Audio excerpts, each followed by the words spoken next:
El accidente de Christopher Reeve nos hizo sentir que perdimos a nuestro superhéroe favorito.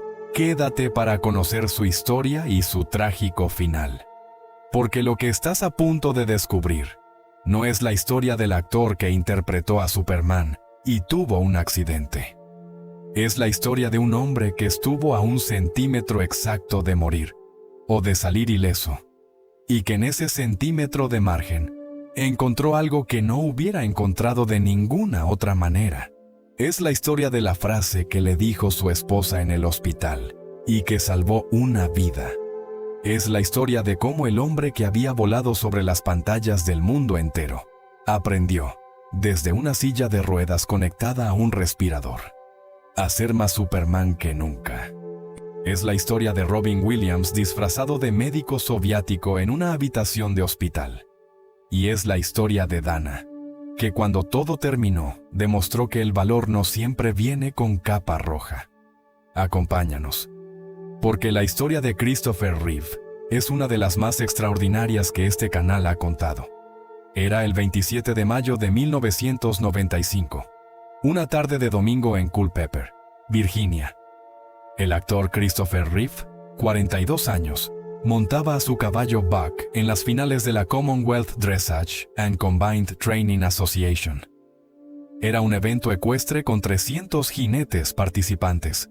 La fase de doma había salido perfecta. Lo que quedaba era el cross country, el recorrido de obstáculos a campo abierto. Reeve tenía algunas preocupaciones sobre los saltos 16 y 17 del recorrido, que le parecían los más exigentes. Lo que no le preocupaba era el tercer obstáculo, una valla de apenas 1 metro en forma de W, uno de los más sencillos del recorrido. La había analizado. La había medido con la mirada.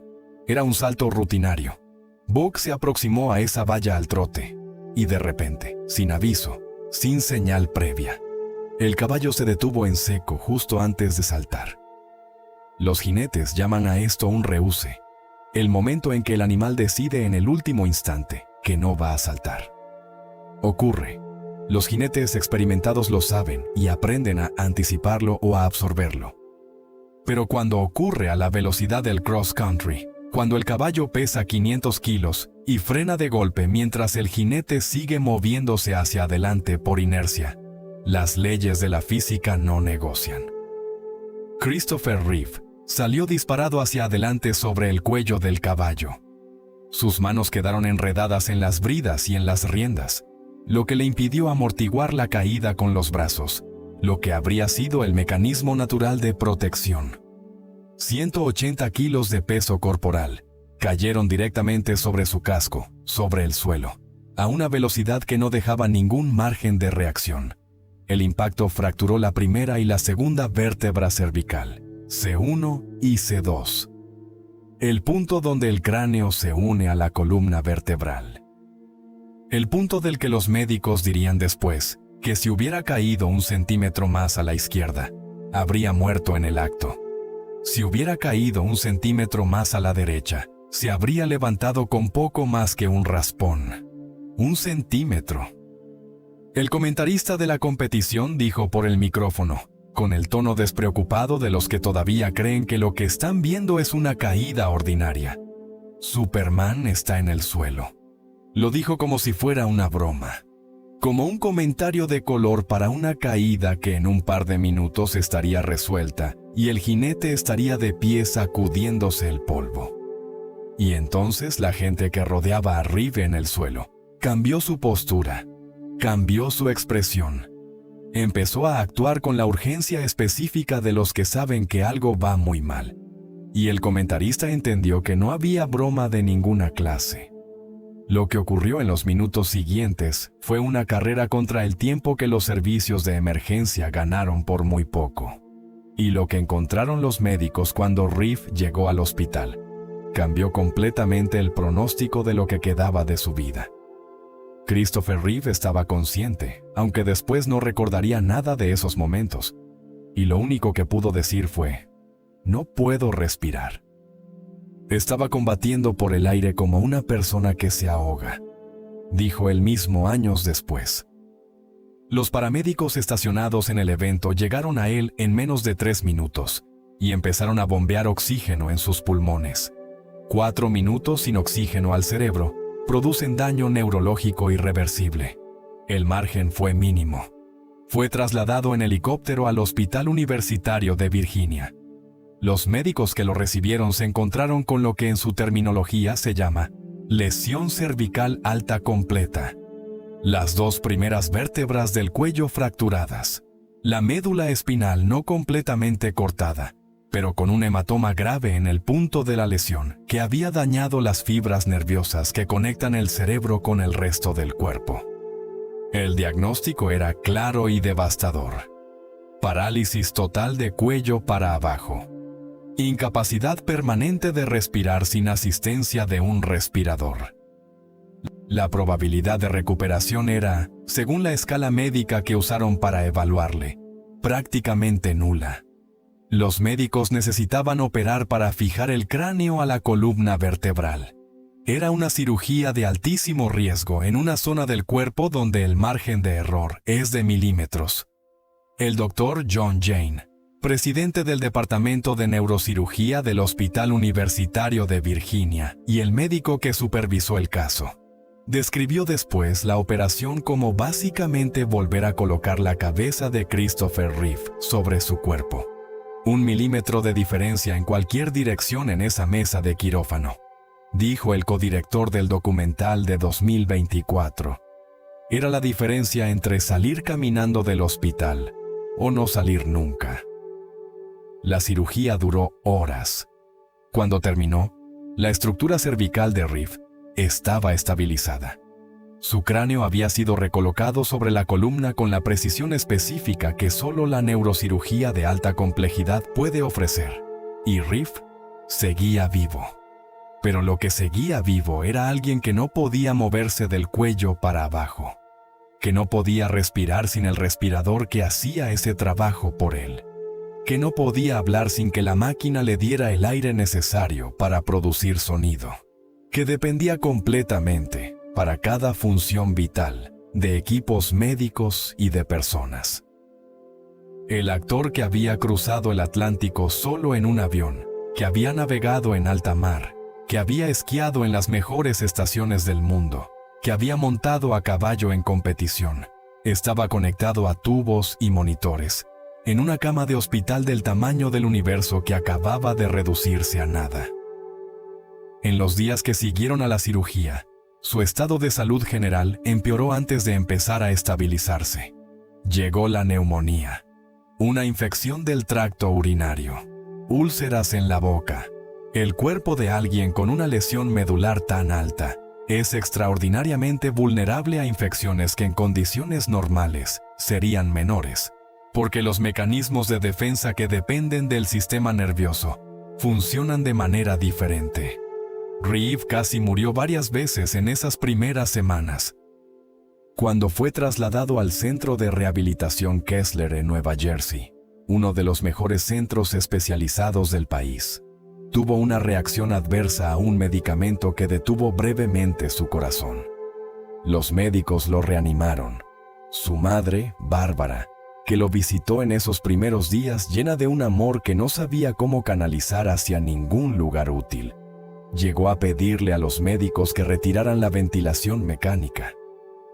Era un acto de amor desde la impotencia absoluta, la incapacidad de ver a su hijo en ese estado y la creencia, que era también una forma de misericordia, de que esa no era una vida que valiera la pena vivir. Y Christopher Reeve, en esa cama, con el respirador haciendo el ruido constante y rítmico que desde ese día sería el sonido de fondo de su vida, pensó en lo mismo que su madre estaba pensando. Lo describió en Still Me, con una honestidad que resulta difícil de leer, pero que es exactamente la honestidad que hacía que ese libro importara. Dijo que en esos primeros días pensaba que había arruinado su vida y la de todos los que lo querían, que era una carga que nadie debería tener que cargar, que la perspectiva de vivir indefinidamente en esas condiciones, sin movimiento, sin independencia, sin la capacidad de hacer ninguna de las cosas que habían definido su existencia, le resultaba insoportable. Que consideró, con la calma fría de alguien que ha llegado a una conclusión después de pensarlo, si valía la pena seguir. Y entonces entró Dana. Dana Reeve se sentó junto a su marido. Lo miró a los ojos, directamente, sin apartar la mirada de lo que veía, y le dijo con exactamente las palabras que él necesitaba escuchar, sin rodeos, sin promesas que no podía garantizar, sin el optimismo forzado que resulta más cruel que el silencio porque quien lo escucha sabe que no es verdad. Te apoyaré en lo que quieras hacer, porque es tu vida y es tu decisión.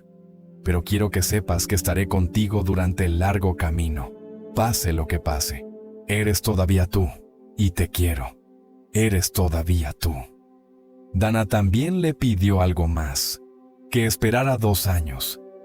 Que si en 2 años todavía sentía lo mismo que sentía en ese momento, hablarían de nuevo.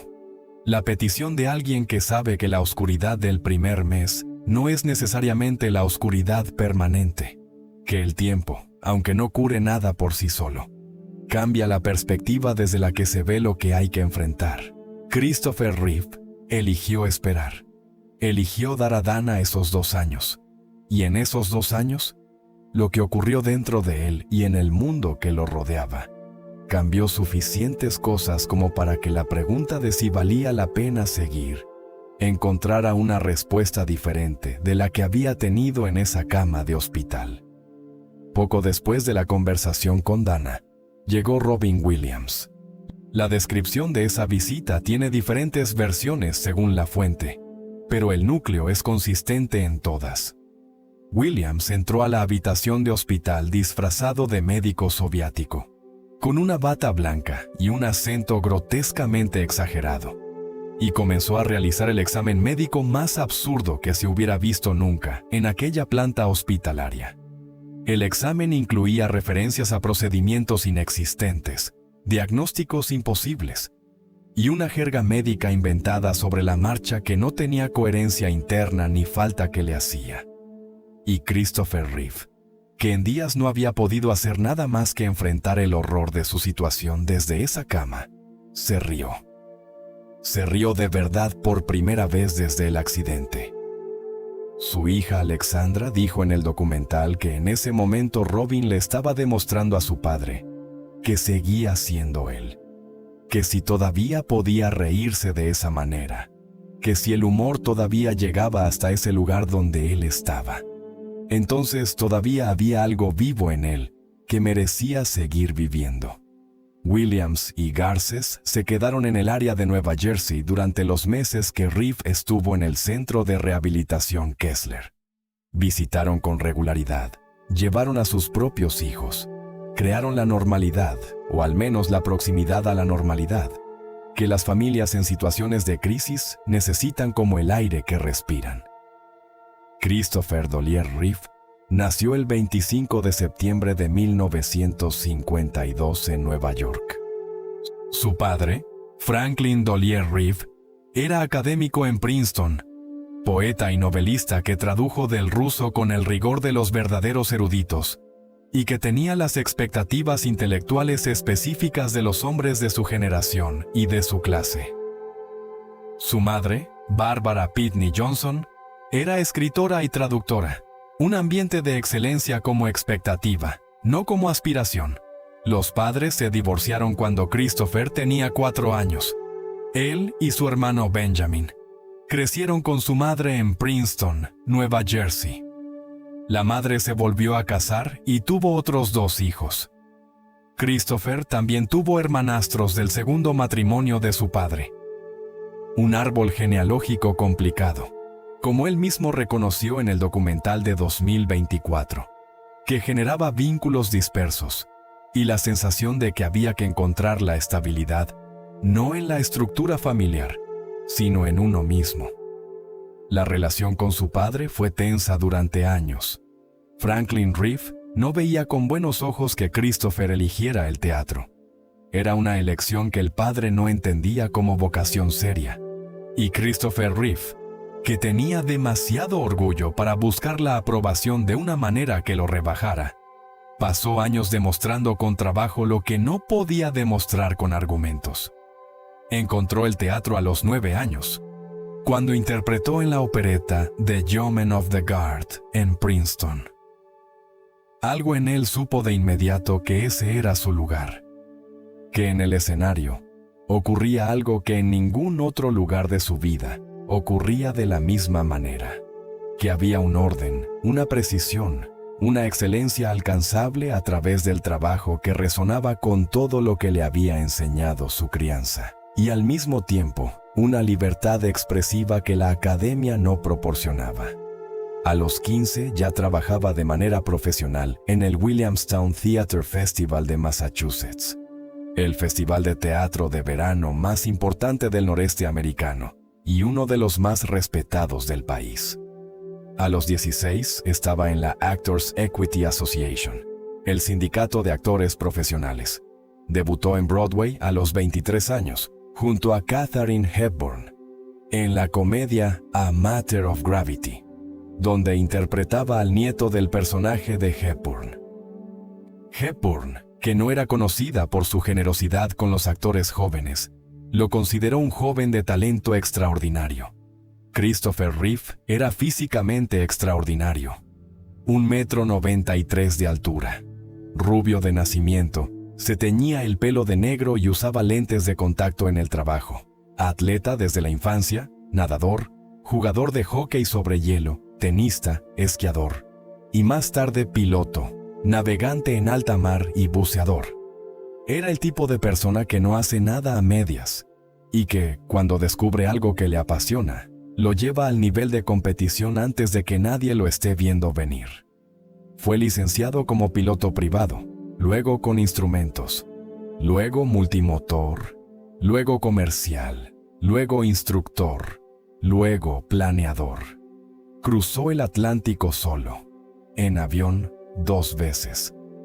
Compró su primer avión, un Cherokee 140 de segunda mano, a los 24 años. Glenn Close, su amiga y colega de muchos años, recordó en el documental de 2024 que cuando rodaban juntos en Connecticut, Reeve llegaba literalmente sobrevolando el set en su propio avión, aterrizaba en algún campo cercano y se aparecía listo para trabajar. Ese hombre, ese deportista y piloto y navegante de nivel competitivo, es parte esencial de la historia de lo que el accidente le quitó y de la magnitud de lo que tuvo que reconstruir después. Estudió en Cornell, donde se graduó en 1974, y consiguió plaza en la Juilliard School de Nueva York, la academia de artes escénicas más exigente de los Estados Unidos. El proceso de selección de Juilliard en ese año admitió a 2 personas de entre los miles que se presentaron. Una era Christopher Reeve, la otra era Robin Williams. La amistad entre Christopher Reeve y Robin Williams comenzó en Juilliard y duró el resto de sus vidas. Eran compañeros de estudios, compañeros de piso en Nueva York durante los años de Juilliard, y amigos con la profundidad específica de las personas que se conocen en el período en que uno todavía está formando quién va a ser. No la amistad superficial de 2 actores que comparten un ambiente profesional, algo que la familia de ambos describió con la misma palabra en entrevistas separadas y en distintos años, como fraternidad. Como si fueran hermanos de la familia que ambos habían elegido libremente, porque la familia biológica, complicada en los 2 casos, no daba todo lo que se necesita. Reeve era el controlado, el académico, el que abordaba los papeles desde la estructura formal de la actuación clásica antes que desde el instinto puro. Williams era el caos creativo, el torbellino de improvisación que dejaba a todo el mundo en la sala con la mandíbula caída. 2 temperamentos más distintos difícilmente podían encontrarse en el mismo edificio. Y sin embargo se encontraron. Y lo que encontraron el uno en el otro fue exactamente lo que les faltaba. Reeve encontraba en Williams la libertad que él mismo restringía. Williams encontraba en Reeve el anclaje que su energía necesitaba para no disolverse en la dispersión. Y fue en Juilliard donde empezó a tomar forma, de manera completamente inesperada. Algo que cambiaría la historia del cine de superhéroes para siempre. Porque cuando los productores de Superman buscaban al actor que encarnaría al Hombre de Acero, lo que encontraron no era exactamente lo que esperaban encontrar. La producción de Superman de 1978 fue, en ese momento, el proyecto cinematográfico más ambicioso de la historia. Con un presupuesto de $55 millones, el mayor de la historia del cine hasta ese momento, y con un elenco que incluía a Marlon Brando como el padre kryptoniano de Superman, y a Gene Hackman como Lex Luthor. La producción tenía un solo problema que parecía insolvable. No tenía a nadie para interpretar al protagonista. El director Richard Donner quería un actor desconocido, alguien que no tuviera una imagen previa que compitiera con la del personaje, alguien que pudiera hacer creer al mundo que un hombre puede volar, que era el eslogan de la campaña publicitaria de la película. El director de casting, Lynn Stallmaster, puso el nombre y la foto de Christopher Reeve encima del montón de candidatos 3 veces distintas. Los productores lo descartaron las 3 veces. No era suficientemente conocido. No era suficientemente impresionante sobre el papel. Y entonces, Reeve se hizo la prueba en persona. Y lo que ocurrió en esa prueba fue algo que Richard Donner describió después como el momento en que entendió que la búsqueda había terminado. Reeve no solo tenía el físico, que era excepcional. No solo tenía la voz y la presencia que el papel requería. Tenía algo mucho más difícil de encontrar y de fabricar. La capacidad de crear 2 personas completamente distintas dentro del mismo cuerpo. El Superman de Reeve y el Clark Kent de Reeve eran tan diferentes que los espectadores de la película se preguntaban genuinamente cómo era posible que nadie en Metrópolis pudiera reconocer que eran la misma persona. Esa diferencia no dependía del disfraz, ni del peinado, ni de los lentes. Dependía de la postura, que Reeve cambiaba completamente entre un personaje y el otro. De la manera de ocupar el espacio, de la mirada, del tono de voz, de la velocidad de movimiento. Era actuación pura en el nivel más exigente, y era extraordinaria. El número de candidatos que habían pasado por esas pruebas, entre los que estaban nombres como Robert Redford, Sylvester Stallone, Nick Nolte, y otros que el estudio había considerado antes de que Donner llegara al proyecto. Ninguno de ellos había conseguido lo que Reeve consiguió en esa sala de casting. Reeve se tiñó el pelo de negro. Se puso lentes de contacto para cubrir sus ojos claros y se presentó como Clark Kent. Y al mismo tiempo se transformó en Superman de una manera que la cámara captó con la misma fidelidad con que habría captado a cualquier cosa real. Superman se estrenó en diciembre de 1978. Recaudó más de $300 millones en todo el mundo. La frase publicitaria resultó ser verdad. El espectador creía que un hombre podía volar, no por los efectos especiales, que eran buenos para su época, sino por Christopher Reeve, que volaba con la convicción específica de alguien que lo hace todos los días y que no necesita pensar en ello. Reeve cobró $250,000 por el papel. Marlon Brando cobró $14 millones por un papel secundario de pocas escenas. La diferencia económica no cambió nada sobre la diferencia de importancia real. Que sin Christopher Reeve, la película no habría funcionado de la misma manera.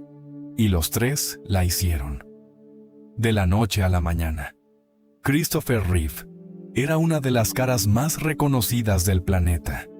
Y de la noche a la mañana, ese reconocimiento se convirtió en la trampa de la que intentaría escapar durante toda la primera mitad de su carrera. Porque había algo en Christopher Reeve que Hollywood tardó en entender, y que él nunca dejó de intentar comunicar. Que no quería ser Superman, que quería ser actor, y que había una diferencia enorme entre esas dos cosas. Hollywood quería más Superman. Quería convertirlo en la estrella de acción más rentable de su generación. Le ofrecieron American Gigolo, que fue a Richard Gere, y lo hizo famoso. Le ofrecieron Motín a bordo. Le ofrecieron Perseguido. Le ofrecieron Desafío Total. Rechazó todo. Dijo en una entrevista que la mayoría de esos guiones podían ser interpretados por cualquier persona con un físico adecuado, y que eso no era lo que él quería hacer. Que él tenía una formación de Juilliard y quería usarla. Eligió en cambio hacer teatro. Volvió al Williamstown Theatre Festival, donde había comenzado. Actuó en el West End de Londres en The Aspern Papers. Hizo Las Bostonians en 1984 con los directores Merchant Ivory, una adaptación de Henry James que ganó 4 nominaciones al Oscar. Actuó junto a Morgan Freeman en Street Smart en 1987, película que le dio a Freeman su primera nominación al Oscar de su carrera. Hizo Lo que queda del día en 1993, de nuevo con Merchant Ivory, con Anthony Hopkins y Emma Thompson, nominada a 8 Oscars. En todas esas películas eligió papeles que demostraban lo que quería demostrar, que había profundidad actoral real detrás de la capa roja. Y grabó las secuelas de Superman, no siempre de manera entusiasta, en parte porque era la deuda que le había dado la libertad de hacer todo lo demás. En parte porque los productores le convencían cada vez con promesas de control creativo, que luego se materializaban de manera insatisfactoria. Y en parte, también, porque había algo en ese personaje que le seguía importando más de lo que a veces admitía públicamente. Superman no era solo un papel para Reeve, era el personaje que le había dado todo. Y hay algo contradictorio pero completamente humano en querer escapar de lo que al mismo tiempo reconoces como la fuente de tu vida. También siguió siendo el atleta que siempre había sido. En 1985, cuando preparaba el papel de Bronsky en una adaptación televisiva de Ana Karenina, descubrió que el papel requería montar a caballo. Era alérgico a los caballos. En lugar de buscar un doble que hiciera las escenas de equitación, se inyectó antihistamínicos todos los días durante el rodaje y aprendió a montar él mismo. Y se enamoró de la equitación de la misma manera en que se había enamorado de la aviación y de la vela, y de cada deporte al que se había acercado, sin distancia segura, con una intensidad que no se detenía en el nivel de aficionado. En 1989 ya competía en eventos ecuestres. En 1994 compró a Buck, un American Thoroughbred de 12 años, con el que entrenó durante meses con la sistematicidad de siempre. Su plan para 1995 era competir en el nivel training. Su plan para 1996 era llegar al nivel preliminar.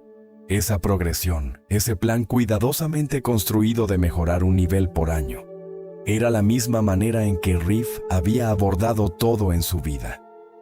Con estructura, con rigor, sin saltarse los pasos. Era la misma lógica con que había ido de estudiante de Juilliard a estrella de Hollywood, de amateur en la aviación a piloto que cruza el Atlántico solo. Mientras tanto, en su vida personal, los años inmediatamente anteriores al accidente habían sido los más importantes de su historia en términos de crecimiento como persona. Durante el rodaje de la primera película de Superman en Londres, conoció a Gaye Exton, una agente de modelos británica. Comenzaron una relación que duró 10 años y de la que nacieron sus 2 primeros hijos, Matthew en 1979 y Alexandra en 1983. Ambos crecieron principalmente con su madre en Londres. Reeve viajaba a verlos, los quería con la intensidad característica de todo lo que hacía, pero no estaba presente de la manera cotidiana que los niños necesitan. Matthew admitió en el documental de 2024, sin amargura pero con claridad: que su padre estuvo ausente gran parte de su infancia, que los viajes constantes, la carrera que exigía estar en un país cuando los hijos estaban en otro, habían creado una distancia que el amor no era suficiente para llenar. La relación con Exton terminó en 1987, amigablemente pero definitivamente. En junio de ese mismo año, Christopher Reeve asistió a un espectáculo en el Williamstown Theatre Festival. En ese espectáculo, actuaba y cantaba una joven llamada Dana Morosini. Era actriz, cantante, escritora. Era, según los que la conocían, alguien que traía luz consigo a cualquier lugar donde llegara. Reeve la vio desde el público y algo en él se detuvo y se reorientó. Comenzaron una relación. Durante 4 años Reeve, que tenía el miedo específico al matrimonio que da haber visto el divorcio de los padres y haber vivido sus consecuencias en los propios hijos, se resistió a comprometerse. Fue a terapia para trabajar ese miedo, con la honestidad de alguien que sabe que el problema está ahí, y que la única manera de superarlo es nombrarlo y trabajarlo. Y en abril de 1992, finalmente, se casaron en una ceremonia íntima.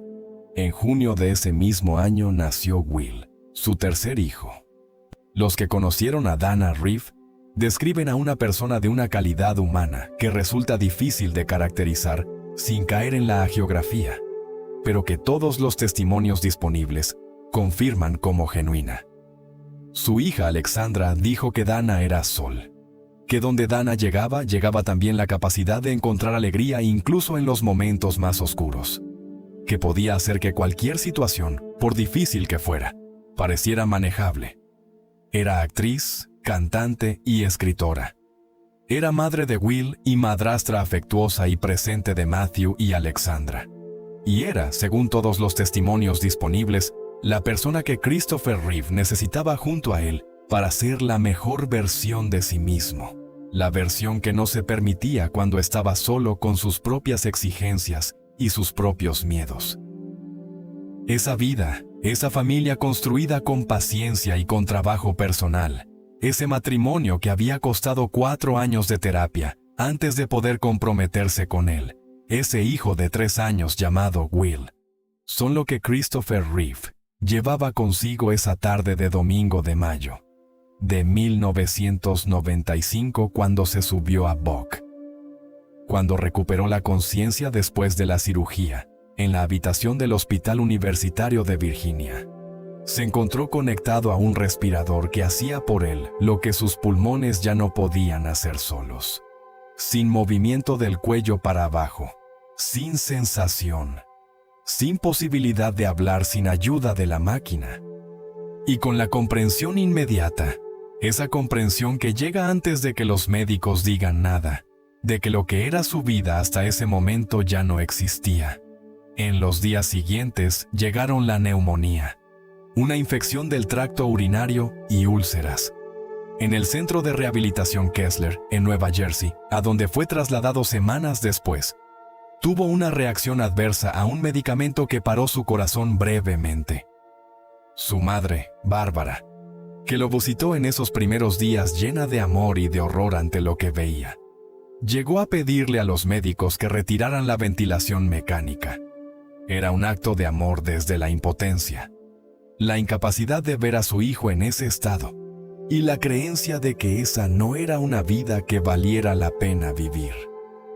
Y fue exactamente en ese momento, en esa oscuridad total de los primeros días, cuando Christopher Reeve pensó en lo mismo que su madre estaba pensando, en irse, en no luchar más, en renunciar a una vida que ya no reconocía como suya. Lo escribió él mismo en Still Me, sus memorias publicadas en 1998.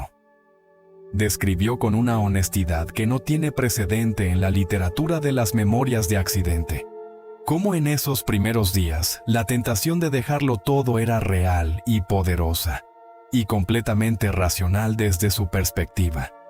Cómo la perspectiva de vivir indefinidamente en esas condiciones dependiendo de máquinas para respirar y de otras personas para cada función básica de la existencia, le parecía insoportable.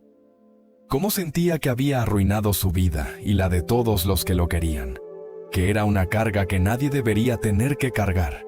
Y entonces entró Dana. Dana Reeve se sentó junto a su marido. Lo miró a los ojos y le dijo algo que él citaría el resto de su vida como el punto de inflexión de todo lo que vino después. Le dijo exactamente esto: te apoyaré en lo que quieras hacer, porque es tu vida y es tu decisión. Pero quiero que sepas que estaré contigo durante el largo camino, pase lo que pase. Eres todavía tú y te quiero. Eres todavía tú. 4 palabras. No una promesa de recuperación que no podía garantizar. No una minimización de la magnitud de lo que había ocurrido. No el tipo de optimismo forzado que resulta más cruel que reconfortante, porque el que lo escucha sabe que no es verdad. 4 palabras que decían algo mucho más simple y mucho más profundo. Que la persona que Dana veía delante de ella seguía siendo Christopher Reeve. Que el accidente no lo había borrado como persona. Que lo que ella amaba, que no era su movilidad sino él, seguía existiendo. Dana también le dijo algo más, según relatan las fuentes que reconstruyen esa conversación. Espera 2 años. Si en 2 años todavía sientes lo mismo que sientes ahora, hablaremos de nuevo. La petición de que aguantara el tiempo suficiente para ver si la oscuridad podía tener un otro lado. Christopher Reeve eligió esperar. Poco después llegó Robin Williams. Entró a la habitación disfrazado de médico soviético, con una bata blanca, un acento absurdo y un guión completamente improvisado sobre cómo iba a realizarle un examen recto al superhombre. Y Christopher Reeve, que en días no había podido hacer nada más que enfrentar la devastación de su situación, se rió. Se rió de verdad por primera vez desde el accidente. Y esa risa fue también una señal, como la frase de Dana había sido una señal, de que algo seguía vivo en él, que merecía seguir viviendo. Que el hombre que podía reírse de eso todavía tenía recursos que la lesión medular no había alcanzado. Robin Williams y su esposa de entonces, Marcia Garces, se convirtieron en uno de los pilares del apoyo a la familia Reeve en los meses y años que siguieron. Williams ofreció personalmente pagar los gastos médicos que el seguro no cubriera. Organizó junto a Marcia la logística de los traslados de Reeve cuando éste quería aparecer en eventos públicos. Y durante años, cada 27 de mayo, el aniversario del accidente, organizaban en la casa de los Reeve una fiesta de celebración de la vida, no de conmemoración del dolor. Una fiesta que decía, seguimos aquí y eso merece ser celebrado. Y lo que ocurrió a continuación en la vida de Christopher Reeve es una de las transformaciones más extraordinarias que el mundo ha visto jamás. Porque este hombre, que había pasado 42 años siendo conocido por encarnar al superhéroe más poderoso de la ficción americana, decidió construir desde la silla de ruedas un tipo de heroísmo completamente diferente. El único tipo de heroísmo que el mundo real admite, el que requiere trabajo sostenido durante años, sin garantía de resultado, sin el traje que hace que el público aplauda. Reeve se negó a dejar que la silla de ruedas y el respirador definieran los límites de lo que podía hacer. Se negó con la misma intensidad con que años antes se había negado a que Superman definiera los límites de lo que podía ser como actor. La ecuación era la misma. El mundo tenía una imagen de lo que era posible para él, y él tenía una idea diferente, y estaba dispuesto a trabajar tan duro como fuera necesario para demostrar que su versión era la correcta. Empezó por aprender todo lo que había que aprender sobre las lesiones medulares. Leyó estudios científicos, habló con médicos de todo el mundo. Entendió la biología de su lesión, las vías nerviosas que seguían funcionando y las que no. Los mecanismos por los que el sistema nervioso puede o no recuperarse. con el rigor de alguien que sabe que la ignorancia no le sirve. Y lo que aprendió fue, entre otras cosas, que la ciencia había abandonado en gran medida la investigación en lesiones medulares, porque durante décadas el consenso médico había sido que la médula espinal dañada no puede repararse. Llamó a eso el cementerio de la neurobiología, y dijo que su misión era convertir ese cementerio en laboratorio. En marzo de 1996, menos de 10 meses después del accidente, Christopher Reeve apareció en la ceremonia de los Oscar. Nadie sabía que iba a estar ahí. El auditorio del Shrine Auditorium de Los Ángeles no lo esperaba. Y cuando el presentador anunció su nombre y el telón se levantó mostrando a un hombre en una silla de ruedas conectado a un respirador en el centro del escenario, la sala entera primero enmudeció y luego se puso de pie. No fue la ovación protocolaria de las audiencias de los premios. Fue la ovación de miles de personas que miraban a alguien que había elegido seguir estando ahí, cuando nadie habría juzgado que se fuera. Robin Williams y Marcia Garces habían organizado parte de la logística de ese traslado, asegurándose de que Reeve pudiera estar ahí esa noche. Reeve habló sobre el papel de los artistas en el mundo, sobre la responsabilidad de contar historias difíciles, sobre el cine que merece ser hecho. Y lo hizo con la elocuencia y la precisión que siempre le habían caracterizado. Como si el accidente no hubiera tocado las partes de él que importaban para estar en ese escenario. Después de los Oscar volvió a navegar, en una regata para beneficio de las personas con discapacidad, no como gesto simbólico de presencia, como competidor. Con la adaptación técnica necesaria y con el equipo que lo hacía posible, pero en la línea de salida junto a los demás participantes, haciendo exactamente lo que los expertos le habían dicho que no podría volver a hacer. Aceptó dirigir In the Gloaming para HBO en 1997, una película sobre un joven que regresa a casa a morir de SIDA y que merecía ser hecha con honestidad y sin sentimentalismo fácil. Fue nominada a 4 Emmys. Actuó en el remake televisivo de La Ventana Indiscreta, en 1998, el papel de Jimmy Stewart, desde su silla de ruedas, con la cámara de filmación controlada por el soplo de su propio aliento, a través de un sistema diseñado específicamente para él. Ganó un Screen Actors Guild Award por esa actuación. Que un hombre que no puede mover ni los brazos ni las piernas recibiera ese premio por una actuación de calidad real. No por el mérito de haberlo intentado, sino por el mérito de haberlo conseguido de verdad. Es uno de los detalles de esta historia que más dicen sobre quién era Christopher Reeve. Publicó Still Me en 1998. Narró él mismo el audiolibro, conectado al respirador, con la voz que la lesión no había tocado. Ganó un Grammy como mejor libro hablado. Publicó Nothing is Impossible en 2002, que también fue un bestseller, y también ganó un Grammy. En la contraportada de ese libro escribió algo que podría ser el resumen de todo lo que construyó desde la silla de ruedas.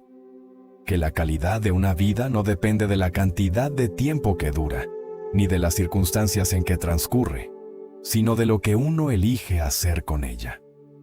Participó en la serie Smallville en 2002, en el papel especialmente cargado de ironía del Dr. Virgil Swan, el científico que ayuda al joven Clark Kent a entender sus poderes y sus orígenes, el Superman original guiando al Superman del futuro. El episodio donde Reeve aparecía, titulado Rosetta, rompió los récords de audiencia de la cadena en ese momento. Al final del episodio, Reeve y el actor Tom Welling, el Clark Kent de la serie, grabaron un spot conjunto invitando a los espectadores a apoyar la Christopher Reeve Paralysis Foundation, el Superman de 1978 y el Superman de 2002, en la misma pantalla, al servicio de algo que importaba más que cualquier película. En 2004, apenas meses antes de su muerte, terminó de dirigir la historia de Brooke Ellison, para la cadena AIE. La película narra la historia real de Brooke Ellison, la primera persona tetrapléjica en graduarse de la Universidad de Harvard, asistida en todo momento por su madre. El tema, la manera en que una lesión que podría haberlo destruido todo, puede convertirse en el punto de partida de algo extraordinario. Era completamente coherente con lo que Reeve había estado construyendo durante 9 años. Su hijo Will, 13 años en ese momento, participaba en la película como actor. Era uno de sus últimos proyectos y es uno de los que más claramente muestra qué tipo de historias le importaban contar. Mientras hacía todo eso, el activismo legislativo no se detenía nunca. Testificó ante la Subcomisión de Salud del Comité de Energía y Comercio de la Cámara de Representantes. Testificó ante el Comité de Asignaciones del Senado. Habló con directores de los Institutos Nacionales de Salud. Presionó al Congreso para que aumentara la financiación federal de la investigación sobre lesiones medulares de $21 millones anuales a más de 90 millones. Un aumento que se produjo en parte gracias a su presencia y su insistencia. Se opuso públicamente, y con argumentos científicos detallados, a la política de la administración Bush sobre células madre embrionarias. Dijo en una entrevista que los que se oponían a esa investigación por razones éticas no estaban pensando en las consecuencias éticas de negarles a millones de personas la posibilidad de recuperación. Que la ética no es solo lo que no se hace, es también lo que se podría hacer y se elige no hacer. Y hay algo sobre la manera en que Christopher Reeve enfrentó esa lucha legislativa que merece atención específica, porque no fue la lucha de alguien que pide compasión. Fue la lucha de alguien que exige responsabilidad. Reeve no se presentaba ante el Congreso pidiendo que se compadecieran de él, ni de los millones de personas en silla de ruedas que representaba. Se presentaba con datos, con argumentos, con la exigencia de que quienes tomaban las decisiones entendieran exactamente qué implicaban esas decisiones en términos de vidas humanas concretas. Convertía en política lo que otros habrían dejado en sentimiento. Convertía en legislación lo que otros habrían dejado en campaña de concienciación. En 1999, la Christopher Reeve Foundation y la American Paralysis Association se unieron para crear la organización conjunta que sería el principal motor de financiación de la investigación sobre parálisis en los Estados Unidos. En 2002, la fundación estableció el Reeve Irvine Research Center en la Universidad de California en Irvine, un centro específicamente dedicado al estudio del trauma de la médula espinal y las enfermedades que la afectan. En ese mismo año, la fundación creó el National Paralysis Resource Center, que desde su apertura ha ayudado a más de 120,000 personas con parálisis y a sus familias, proporcionando información, recursos y referencias para que puedan navegar un sistema médico y social que con frecuencia no está diseñado para sus necesidades. Henry Stifel, un hombre de Nueva York que había quedado tetrapléjico en un accidente de coche a los 17 años y que en 2004 tenía 39, dijo cuando murió Christopher Reeve: "Lo siento porque no va a estar aquí para beneficiarse de lo que ayudó a crear. No estaba solo para prestar su nombre. Estaba para liderar, para salir adelante y desafiar el dogma aceptado de que una cura para la parálisis era inalcanzable". Eso es exactamente lo que fue. No el símbolo de la resistencia ante la adversidad, que también lo fue. No la inspiración para las personas sin discapacidad, que lo miraban desde fuera y pensaban que si él podía con eso, ellos podían con cualquier cosa, que también fue. Sino el líder que cambió el campo científico de las lesiones medulares, de una manera que sobrevive a su vida y que sigue produciendo resultados décadas después de su muerte. Y sobre todo, con una energía que sorprendía a los médicos que seguían su caso. se convirtió en el activista más visible y más eficaz del mundo en la causa de las personas con lesión medular. Porque Christopher Reeve entendió algo que muy pocas personas en su situación han entendido con la misma claridad: que su nombre, que durante años había sido la trampa que lo encadenaba a un personaje de ficción, podía ahora convertirse en la palanca más poderosa disponible para cambiar algo en el mundo real. Que Superman era el nombre que los senadores reconocían cuando les pedía una reunión.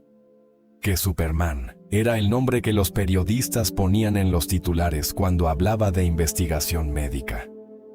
Fundó la Christopher Reeve Foundation en 1996, que se unió en 1999 a la American Paralysis Association para convertirse en la organización líder en investigación sobre lesiones medulares en los Estados Unidos.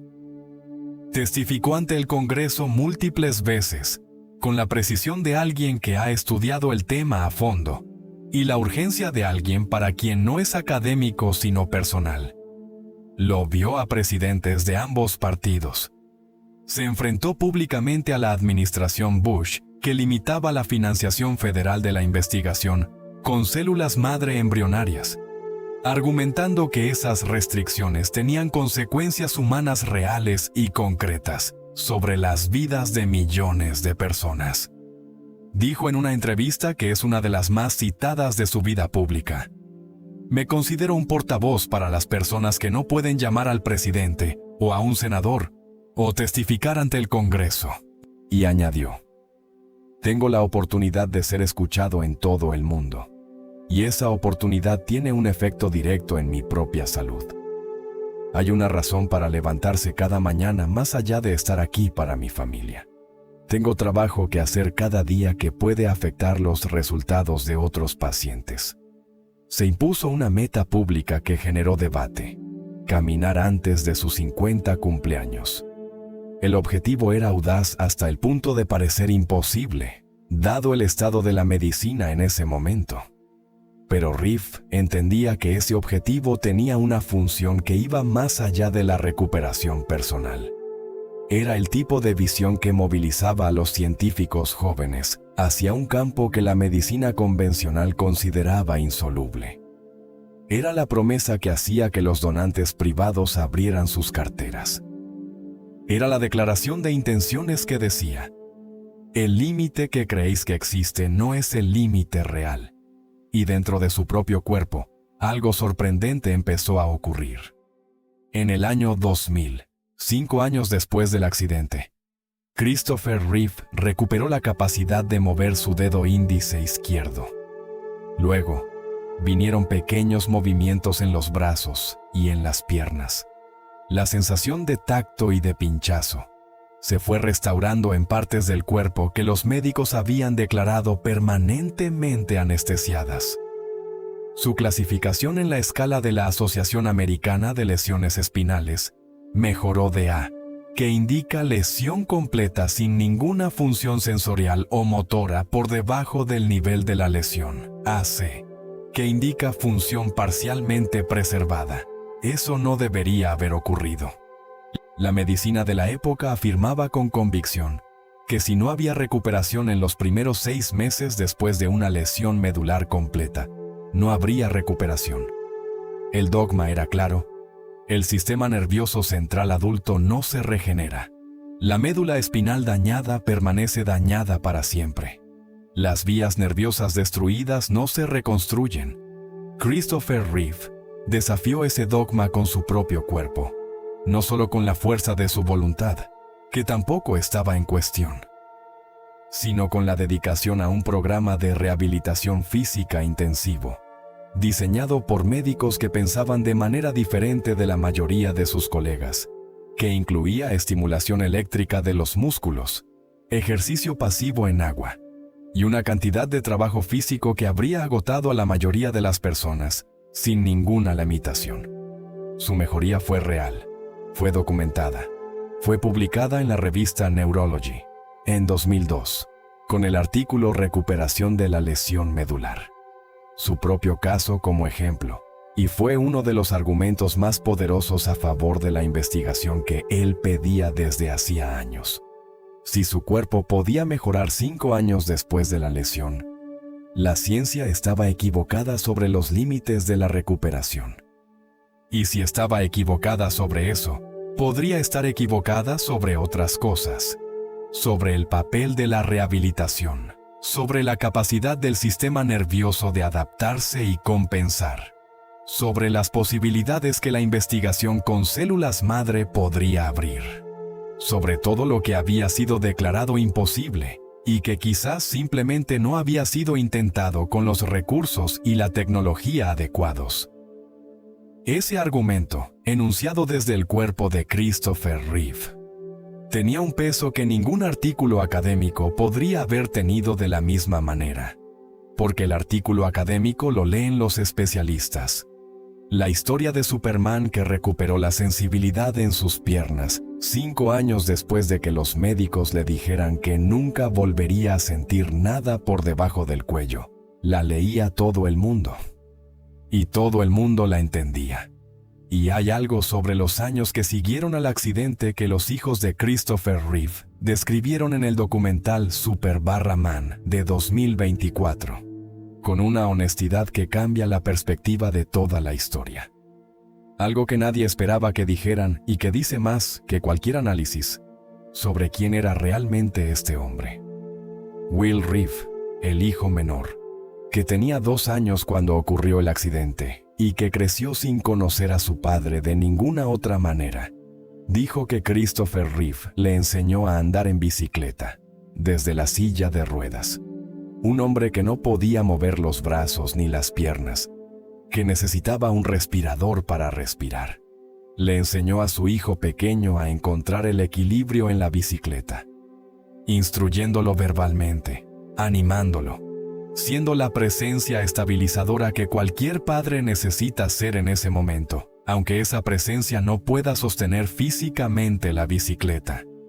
Matthew Reeve, el mayor, que antes del accidente había vivido la ausencia de un padre absorbido por su carrera, dijo algo que lleva el peso completo de la historia: que su padre tuvo que romperse el cuello para aprender a ser el padre que él necesitaba. No lo dijo con amargura, lo dijo con la comprensión de alguien que ha tenido tiempo de ver la historia completa y de entender que las pérdidas más devastadoras a veces generan las transformaciones más profundas. Alexandra, la hija, dijo que Dana era sol, que donde Dana llegaba también la capacidad de encontrar alegría incluso en los momentos más oscuros, y que ver a sus 2 padres juntos, enfrentando lo que enfrentaban con la dedicación y el amor con que lo enfrentaban, fue el ejemplo más importante de su vida sobre lo que significa comprometerse con algo o con alguien de verdad. Robin y Marsha Williams organizaban cada año, en el aniversario del accidente, una fiesta en la casa de los Reeve en Bedford, Nueva York. No una conmemoración del dolor, una celebración de la vida que seguía. Una manera de decir que el 27 de mayo no iba a ser solo una fecha de pérdida, sino también una fecha de gratitud por lo que seguía existiendo. Que Christopher Reeve, todavía vivo y todavía más activo que la mayoría de las personas sin ninguna limitación física, merecía que sus amigos vinieran a celebrar que seguía ahí. Y entonces llegó el final. El 10 de octubre de 2004. Una úlcera por presión en la espalda de Christopher Reeve se había infectado. Las úlceras por presión son una de las complicaciones más comunes y más peligrosas de la parálisis de alta dependencia, porque el paciente no puede sentirlas, no puede cambiar de posición para aliviarlas, y cuando se infectan la infección, puede generalizarse rápidamente. Reeve fue hospitalizado, y el 9 de octubre, la noche anterior a su muerte, había estado viendo jugar a Will al hockey sobre hielo. Su hijo menor, 12 años. Él en la silla de ruedas en las gradas, mirando a su hijo jugar. A la mañana siguiente entró en paro cardíaco. Cayó en coma. 18 horas después, el 10 de octubre de 2004, Christopher Reeve murió. Tenía 52 años. 15 días después de su cumpleaños. Había prometido que caminaría antes de los 50. No llegó a los 53. Matthew Reeve estaba en un taxi camino al hospital cuando le llegó la noticia. Alexandra estaba con su padre al final. Will tenía 12 años y había perdido al único padre que había conocido. Robin Williams dijo al conocer la noticia una frase que resume lo que Reeve había sido para él y para el mundo. El mundo ha perdido a un tremendo activista, a un artista y a una inspiración para personas de todo el mundo. Y añadió, en el tono de alguien que no intenta adornar lo que dice porque no necesita hacerlo: yo he perdido a un gran amigo. Y entonces ocurrió algo que nadie podía haber anticipado, y que añade a la historia de los Reeve una dimensión que la hace todavía más insoportable y todavía más hermosa al mismo tiempo. Dana Reeve asumió el liderazgo de la fundación después de la muerte de Christopher. Continuó el trabajo con la misma dedicación con que había estado a su lado durante 9 años. Y en agosto de 2005, le diagnosticaron cáncer de pulmón. Dana Reeve no fumaba. Los médicos atribuyeron el cáncer a los años que había pasado actuando en espacios cerrados, en clubes nocturnos donde el humo del tabaco de otros era el aire que ella respiraba. Dana Reeve murió el 6 de marzo de 2006. 17 meses después de Christopher. Will Reeve tenía 13 años y había perdido a sus 2 padres en menos de año y medio. La fundación fue rebautizada como la Christopher and Dana Reeve Foundation. Lleva los 2 nombres porque la historia de los 2 es inseparable. Porque lo que Dana hizo para que Christopher pudiera hacer lo que hizo, la presencia constante, el cuidado infinito, la capacidad de mantener una familia funcional y llena de amor en condiciones que habrían destruido otras familias, es tan parte del legado como cualquier acta del Congreso que Reeve ayudó a impulsar. Los 3 hijos de Christopher Reeve son hoy miembros activos de la junta directiva de la Christopher and Dana Reeve Foundation. Will Reeve es comentarista deportivo en ESPN y habla de su padre con el amor tranquilo de alguien para quien ese amor no tiene comparación posible. Alexandra es presidenta del Center for Democracy and Technology en Washington. Matthew fue coproductor del documental de 2024. En enero de 2024 se estrenó en el Festival de Sundance el documental Super-Man, la historia de Christopher Reeve. Dirigido por Ian Bonhot y Peter Etedgy, incluye las primeras entrevistas extensas filmadas con los 3 hijos de Reeve, imágenes de vídeo casero nunca antes vistas, y material de archivo de Robin Williams que documenta la fraternidad entre los 2 compañeros de Juilliard. Fue adquirido para distribución por Warner Brothers, DC Studios, HBO Documentary Films y CNN Films. Adele, en uno de sus conciertos en Las Vegas, mencionó el documental desde el escenario como algo que la había conmovido profundamente. Ganó 6 Critics' Choice Documentary Awards. Y hay algo que esta historia dice que merece ser dicho directamente, sin adornos, porque es la cosa más importante de todo lo que hemos contado. El valor de Christopher Reeve después del accidente no fue el valor de alguien que no siente miedo.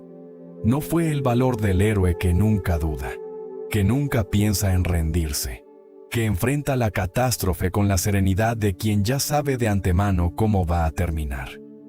Fue el valor del hombre que siente todo el miedo del mundo y elige actuar de todas maneras, que escribe en sus memorias que quiso irse y elige contar esa verdad porque sabe que hay millones de personas que están viviendo alguna versión de ese mismo miedo y que necesitan ver que es posible seguir adelante, aunque ese miedo sea real y completamente justificado. La honestidad de ese libro, Still Me, es una de las cosas que más lo diferencia de la narrativa convencional del héroe que supera la adversidad. Los héroes convencionales no tienen miedo. Los héroes reales tienen miedo y eligen de todas maneras. Y Christopher Reeve fue siempre completamente honesto sobre la diferencia entre esos dos tipos de valor. La fundación que construyó ha recaudado más de $130 millones.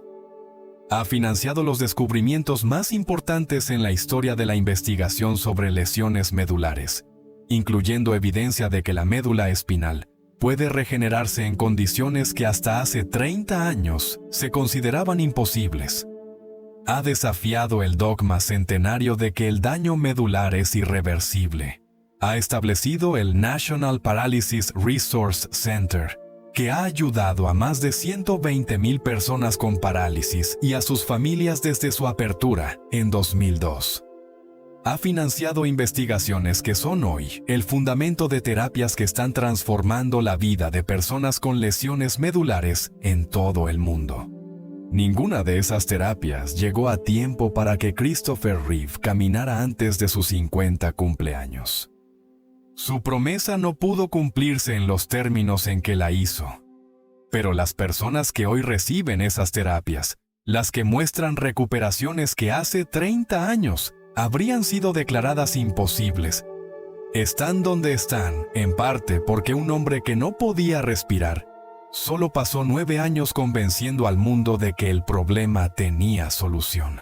Hay algo en la historia de Christopher Reeve que trasciende la biografía de un actor famoso y llega a algo que cualquier persona que haya atravesado una pérdida significativa puede entender.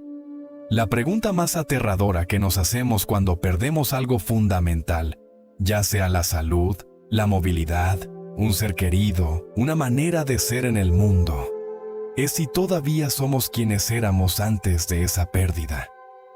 Si el yo que existía antes sigue existiendo después. Dana Reeve respondió esa pregunta con 4 palabras en una habitación de hospital. Eres todavía tú.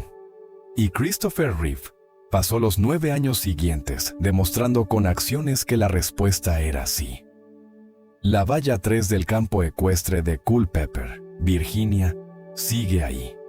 No hay ninguna placa que marque lo que ocurrió el 27 de mayo de 1995.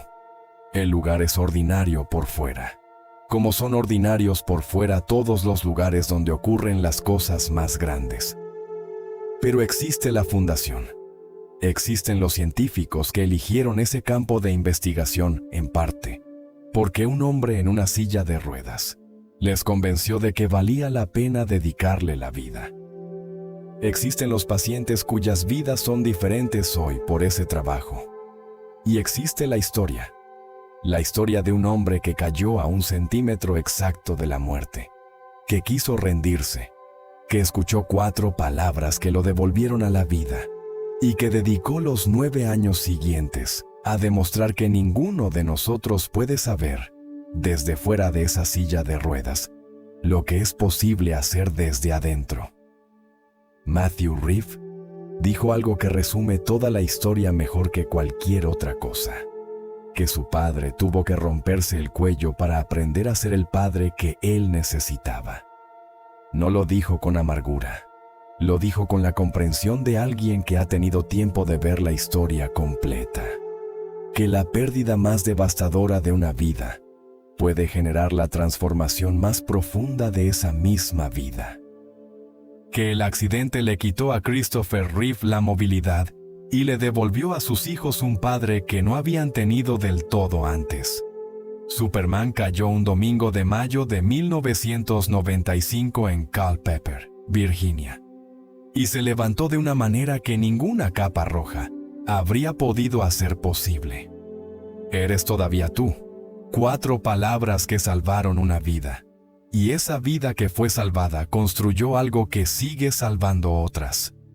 Si la historia de Christopher Reeve te impactó como nos impactó a nosotros, si sientes que hay algo en ella que trasciende el cine y llega a algo que importa en la vida real, suscríbete al canal para no perderte nada. Y no puedes perderte el próximo video en el que hablaremos sobre otra vida marcada por una caída y por la extraordinaria manera en que alguien eligió levantarse.